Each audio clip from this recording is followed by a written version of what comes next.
One of the reasons why Earth has been habitable for about 4 billion years is through this process called weathering.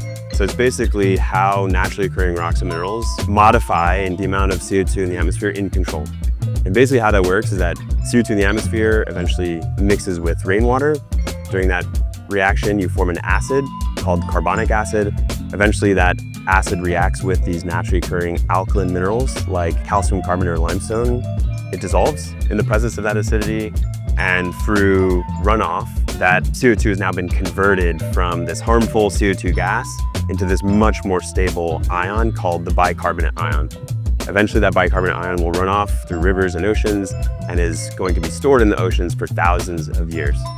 So that is the natural weathering process that controls atmospheric CO2. Unfortunately, it happens really slowly on geological timescales. And so part of our innovation has been to figure out how do we speed up that natural process. So leveraging this natural weathering process, we basically have applied that same approach into wastewater reactors. It has an abundant amount of CO2, which we can capture through this weathering reaction. Why we've decided to start with wastewater today is that the wastewater treatment process is closed loop and engineered.